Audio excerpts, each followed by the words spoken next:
अहिले चाहिँ म यो बिरुवा रोपौँ भनेको यहाँ कि अनि खन्नु खोज्दैछु है। यो चाहिँ अहिले हामी साँगुडी गढीमा आइपुगेका छौँ र यहाँ वृक्षरोपणको अभियानले गर्दाखेरि हामी आएको छौँ।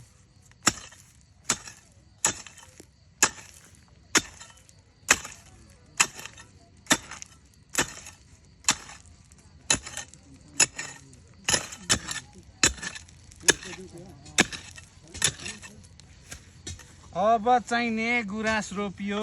यो मेरो चाहिँ एउटा गर्लफ्रेन्डको सम्झनामा भनेर भन्न मिलेन चाहिने, अब तर कसै न कसैको सम्झनामा यो फुल रोपिएको हो है। त्यसो छ है चाहिने भन्न मिलेन। तपाईँहरू पनि भन्नु न हौ गर्लफ्रेन्ड भनेर मास्तिरको साथी।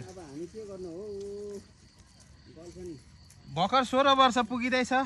एनिवे हामी चाहिँ अहिले श्रमशक्ति पार्टीको चाहिँ एउटा अभियानमा वृक्षरोपण अभियानमा अहिले लाली गुराँस चाहिँ हामी साँगुडी गढी धनकुटाको क्षेत्रमा रोप्दैछौँ। धरान नजिकै भेटारतीको ओरतिर साँगुडी गढी जाने बाटोमा। र यो मैले रोपेको लाली गुराँस यो आज दोस्रो दिनको वृक्षरोपण हो र मैले एउटा तपाईँलाई भन्नुपर्दा एउटा फुल पनि रोप्दैछु। एकछिन तपाईँलाई अर्को भिडियोमा देखाउँछु भनौँ न एकछिन पछि। Okay, thank you.